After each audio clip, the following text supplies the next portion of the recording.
आगे रहो मामा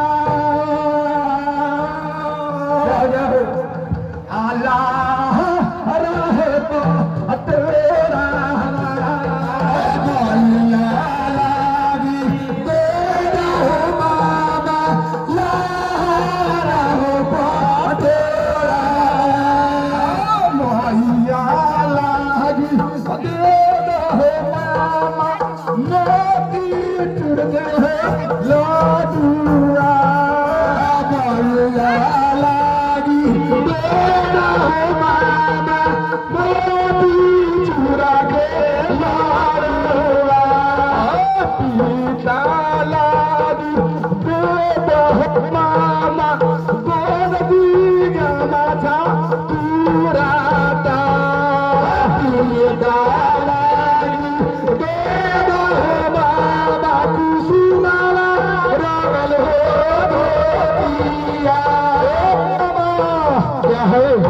माता लागी लहंगा पटोर दे दो।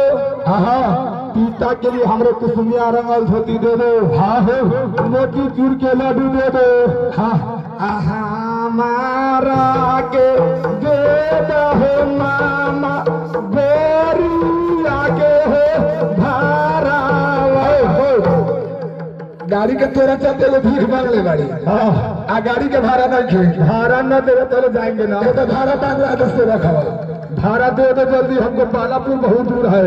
हाँ तो ले ला ऐसा मेरा हो गया जल्दी दो जल्दी हम निकलेंगे भाड़ा बहुत है भाड़ा नगदी उधारे ना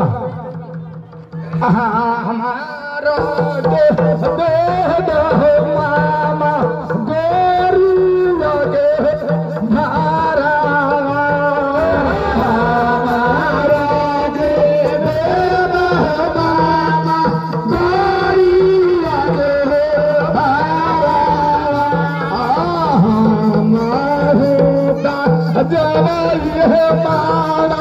बाला तुरहे गारिया